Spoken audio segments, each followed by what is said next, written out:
ओम नमो भगवते वासुदेवाय। स्वागत है आप सभी का हमारे चैनल पर। आप सभी को फाल्गुन मास के शुक्ल पक्ष की एकादशी, रंग भरी एकादशी और होली की हार्दिक शुभकामनाएं। भगवान श्री कृष्ण की कृपा से आपका त्योहार शुभ हो, मंगलमय हो। आज के इस वीडियो में हम बात करने वाले हैं फाल्गुन मास के शुक्ल पक्ष की एकादशी किस नाम से जानी जाती है, इस एकादशी का क्या महत्व है, व्रत कब रखा जाएगा, व्रत का पारण कब होगा, सभी के बारे में आज के इस वीडियो में हम बात करने वाले हैं। तो वीडियो को अंत तक अवश्य देखिए और अगर वीडियो आपको पसंद आता है, जानकारी आपके लिए उपयोगी हो तो औरों को भी शेयर करिए। साथ ही साथ इसी प्रकार की जानकारियाँ प्राप्त करने के लिए अगर पहली बार चैनल पर आए हैं तो चैनल को भी सब्सक्राइब कर लीजिए। तो चलिए अब शुरू करते हैं आज का वीडियो। तो देखिए, फाल्गुन मास के शुक्ल पक्ष की एकादशी आमल की या फिर रंग भरी एकादशी के नाम से जानी जाती है। आमल की एकादशी या रंग भरी एकादशी और इसलिए महत्वपूर्ण है क्योंकि इसी दिन ऐसा माना जाता है कि भगवान शिव विवाह के बाद पहली बार माता पार्वती के साथ काशी गए थे।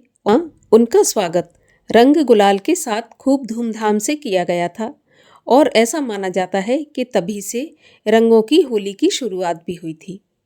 और इसलिए और महत्वपूर्ण है क्योंकि ये आमल की एकादशी है और आमल की एकादशी अर्थात आंवले की एकादशी।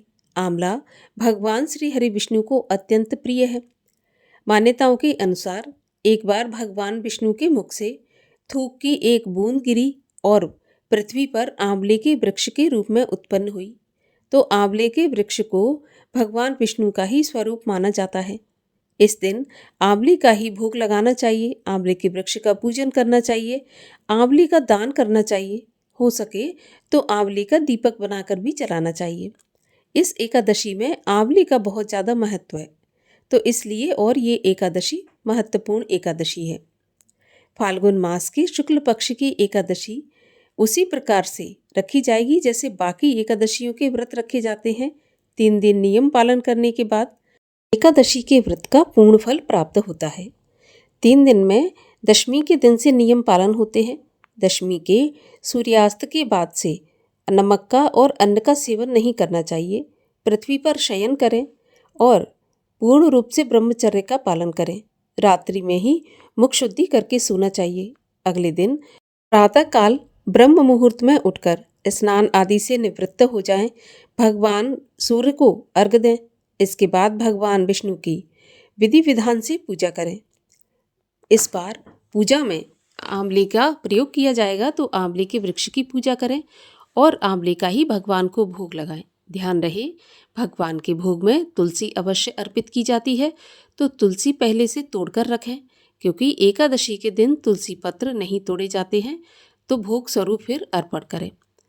इसके बाद सारा दिन मन में ओम नमो भगवते वासुदेवाय या हरे कृष्ण मंत्र का जाप करते हुए व्रत धारण करें और संध्या के समय दीपक जलाकर संध्या वंदन करें। हो सके तो रात्रि जागरण करें क्योंकि रात्रि जागरण का एकादशी के व्रत में बहुत ज़्यादा फल बताया गया है। अगर रात्रि जागरण नहीं भी कर सकते किसी वजह से, तो कम से कम आधी रात तक तो अवश्य जागना चाहिए, भगवान का नाम स्मरण करते हुए, भजन कीर्तन करते हुए। और अगले दिन यानी कि द्वादशी पर एकादशी के व्रत का पारण करें। पारण अगर शुभ मुहूर्त पर नहीं किया जाता तो एकादशी के व्रत का पूर्ण फल प्राप्त नहीं होता है। पारण का जो शुभ मुहूर्त बताया जाता है उसी पर एकादशी के व्रत का पारण करना चाहिए। तो आइए जानते हैं कि साल 2026 में फाल्गुन मास की शुक्ल पक्ष की एकादशी का व्रत कब रखा जाएगा। तो देखिए, एकादशी तिथि का प्रारंभ होगा 27 फरवरी शुक्रवार की सुबह, यानी कि ये 26 की मध्य रात्रि होगी 12:33 पर, और एकादशी तिथि का समापन होगा 27 फरवरी शुक्रवार की रात्रि 10:32 पर। तो ऐसे में उदया तिथि के अनुसार आमल की या रंग भरी एकादशी का व्रत 27 फरवरी शुक्रवार को रखा जाएगा। इसी दिन सभी वैष्णवजन और गृहस्थ जन एकादशी के व्रत का पालन करेंगे। आमल की एकादशी व्रत पारण का अर्थात व्रत खोलने का समय होगा 28 फरवरी शनिवार की सुबह 6:47 से 9:06 तक। इसी समय पर व्रत का पारण करना चाहिए।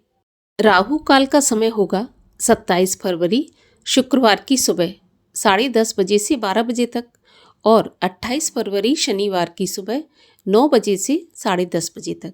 राहु काल के समय की गणना अशुभ समय में होती है, तो इस समय पर कोई भी शुभ काम या मांगलिक काम नहीं करना चाहिए, कोई भी नया काम शुरू नहीं करना चाहिए। एकादशी व्रत का पारण तुलसी दल से, गंगा जल मिश्रित जल से, दूध से या फिर अगर आपका कोई व्रत नहीं है तो शुद्ध एवं सात्विक भोजन से भी एकादशी व्रत का पारण किया जा सकता है। पारण करने से पहले किसी ब्राह्मण को भोजन अवश्य कराएं। अगर मान के चलिए सुबह सुबह व्रत का पारण कर रहे हैं और ब्राह्मण उस वक्त नहीं है, तो आप एक ब्राह्मण के भोजन की सामग्री अलग निकाल कर रख दें और उसके साथ दक्षिणा भी रखें, क्योंकि बिना दक्षिणा के दान पूरा नहीं माना जाता। और इसके बाद ही अपने व्रत का पारण करें, क्योंकि बिना दान दक्षिणा के व्रत का पारण करने से व्रत का पारण पूर्ण नहीं माना जाता, तो दान दक्षिणा अवश्य निकालें। तो ये थी एकादशी व्रत से जुड़ी जानकारी। अगर आपको पसंद आए तो वीडियो को लाइक करके शेयर करिए, चैनल को सब्सक्राइब कर लीजिए। मिलते हैं अगले वीडियो में, तब तक के लिए हरे कृष्ण।